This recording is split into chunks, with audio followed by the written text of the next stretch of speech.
So மூலையில் இருக்கும்போது லைஃப்பில் ஃபஸ்ட் டைம் வந்து கேப்டன் நான் பார்க்குறேன். ஸோ அப்படியே பார்த்துட்டு இருக்கும்போது சும்மா சாதாரணமாக அப்படியே இருந்துட்டு இருப்பார். ஸோ நின்றுட்டு இருக்கும்போது என் முன்னாடி ஒரு பிளேட் வந்துச்சு. ஒரு சின்ன டம்ளரில் இருந்தது. என்னன்னு பார்த்தா ஸோ மோர் அப்படின்னு நினச்சி குடிச்சு பார்த்தா ஹார்லிக்ஸ். என்னோட அது நம்ம ஒரு அசிஸ்டண்ட்டுக்கு ஹார்லிக்ஸ் நம்ம கொடுப்பாங்க ஒரு கம்பெனிலன்னு அப்படியே குடிச்சிட்டு ஒருவேளை வேறு யாருக்கும் வாங்கினது மிச்சமா சரி ஓகேன்ட்டு இப்படி போய் தனியாக குடிச்சு அந்த பக்கம் பார்க்குறேன். ஒரு பெரிய ஸ்டவ்வில் ஒரு பெரிய ஒரு பெரிய பேரலில் வந்து ஹார்லிக்ஸை உடச்சி உள்ளே கொட்டிகிட்டு இருக்காங்க.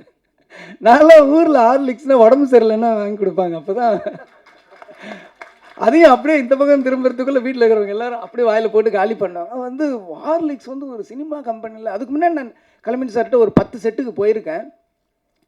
அந்த மாதிரி நான் பார்த்ததே கிடையாது. ஹார்லிக்ஸ் ஆகட்டும், இளநீ ஆகட்டும், இது எல்லாருமே சொல்லியிருப்பாங்க. நான் கண்ணால் பார்த்துருக்கேன்.